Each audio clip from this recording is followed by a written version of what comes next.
Okay class, now look at into the page. मैंने heading दी हुई है हॉरिजॉन्टल एडिशन। ओके, इस तरह आपको भी हेडिंग देनी है।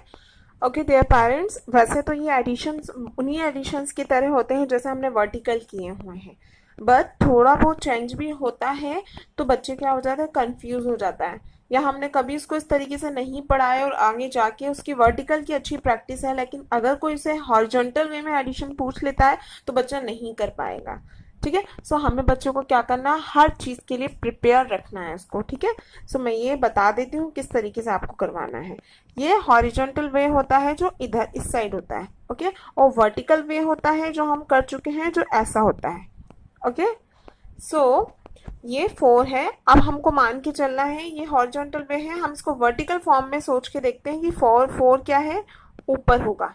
आपको बच्चे को इस तरीके से बताना है 4 ऊपर है और 3 नीचे है। ठीक है, बस वही वाली बात आ गई। देखिए अब आप इसको किस तरीके से करोगे, जिस तरीके से आप वर्टिकल करते थे उसी तरीके से हमको करना है। ठीक है, मतलब ये जो 3 है, सो आपको दोनों फिंगर्स यूज करनी है बच्चों, भूलना नहीं है। 1 2 3। हमको ऊपर वाले से कोई मतलब नहीं होता है, मतलब हमको इससे कोई मतलब नहीं है आगे वाले से, है क्योंकि ये ऊपर वाला होता है, आगे वाले से हमको कोई मतलब नहीं है। हम नीचे का 3 वाला काउंट करेंगे, 1 2 3, फिर हम यहाँ पे ये फिंगर रखेंगे।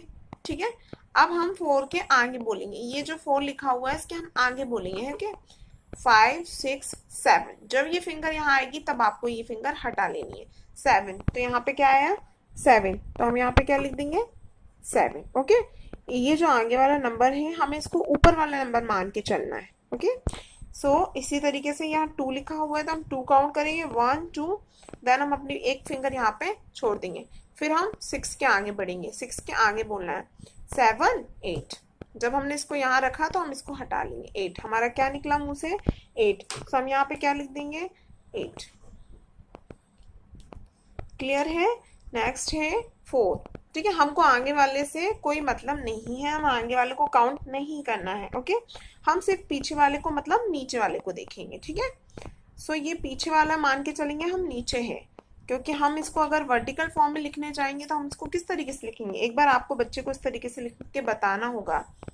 इस तरीके से ये ऊपर है और ये नीचे, ये अब चलिए इस तरीके एडिशन वही वाला हो गया। ओके, इस तरीके से आपको लिख के बच्चे को बताना पड़ेगा एक बार। सो हम 4 फिंगर काउंट करेंगे, 1 2 3 4।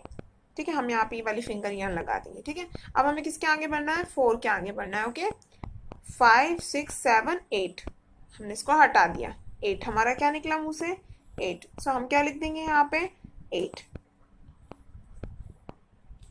नेक्स्ट है 5, 1 2 3 4 5, हमने यहाँ पे फिंगर रख दी। नेक्स्ट हम 4 के आगे बोलेंगे, 4 के बाद 5 6 7 8 एंड 9, तो हमारा मुंह से क्या निकला, 9। सो हम यहाँ पे क्या लिख देंगे, 9। ओके, अभी आपके बच्चे को हो सकता है एडिशन में अभी भी प्रॉब्लम आ रही हो, बच्चे को एडिशन कुछ कुछ चीज़ें ऐसी हैं जैसे बिफोर नंबर हो गया, एडिशन हो गया, कुछ चीज़ें उनको काफ़ी हमें लॉन्ग टाइम तक कराते रहना पड़ता है।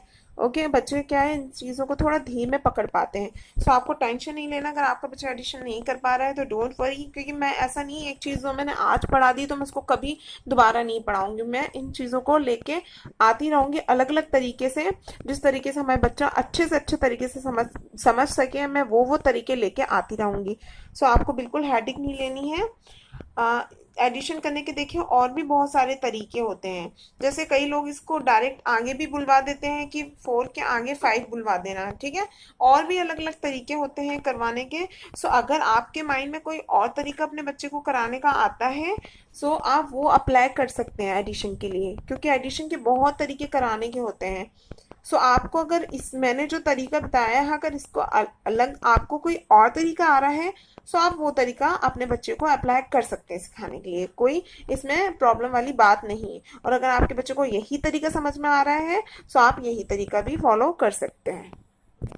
अभी बच्चे को क्या है, नंबर पता नहीं है कि 4 कितने नंबर पे आता है, 5 कहाँ आता है और 6 कहाँ आता है। अब वो धीरे धीरे करते हुए जब उसको ये पता चल जाएगा कि 4 इधर स्टॉप होता है, 6 इधर स्टॉप होता है, 8 इधर स्टॉप होता है, तब उसको इस वाली फिंगर की जरूरत नहीं पड़ेगी, वो डायरेक्ट क्या करने लगेगा, डायरेक्ट पढ़ने लग जाएगा। लेकिन अभी ये चीज़ पॉसिबल नहीं है, इसके लिए बहुत प्रैक्टिस चाहिए, क्योंकि इसको ये फिंगर्स में पता नहीं है कि 4 5 कहाँ स्टॉप हो रहा है। ठीक है। सो हमको उसको बहुत ज़्यादा प्रैक्टिस की ज़रूरत है, ये बच्चे को आते आते ही आएगा। ठीक है। सो आपको अपने बच्चे को क्या करवाना है, प्रैक्टिस करवानी है। ओके ओके बच्चों, चलिए अब आप लोग होमवर्क राइट डाउन कर लीजिए। ये मैंने आपको CW का पेज दिया हुआ है, आपको इसको होमवर्क में करना है। ओके, मैं सिर्फ आपको 4 एडिशन ही दे रही हूँ CW में। वो इसलिए दे रहा हूँ क्योंकि जब आप बच्चों एडिशन करते हो तब आपको बहुत ज़्यादा कंसंट्रेट की ज़रूरत होती है। उसके साथ ही आपके पेरेंट्स जो आपको वर्क करा रहे हैं उनको भी आपको कंसंट्रेट होकर टाइम देना पड़ता है। मान लीजिए बच्चा अगर 10 मिनट में एडिशन कर रहा है तो आपको पूरे 10 मिनट अपने बच्चे को कंसंट्रेट होकर देने पड़ रहे हैं। अगर 15 मिनट में लगा रहा है वो एडिशन में करने में, तो आपको 15 मिनट ही उसको देने पड़ेंगे एडिशन के लिए, क्योंकि आप बीच बीच में उसको छोड़ के नहीं जा सकते एडिशन में। एडिशन में बहुत ज़्यादा कंसंट्रेट की ज़रूरत होगी बच्चे को, इसीलिए मैं सिर्फ 4 दे रही हूँ ताकि आप बच्चे का पूरा ध्यान इधर लगवाएं और पूरे ध्यान से इन 4 एडिशनों को करवाएं। और आपको क्या करना है कि 5 का टेबल करना है। ठीक है, सिर्फ 5 का टेबल करना है, दोनों साइड करना है। 5 का टेबल इधर भी लिखवाना है बच्चे को, 5 का टेबल इधर भी लिखवाना है, और ध्यान रखना है कि बच्चे लिखते वक्त बोल रहा हो।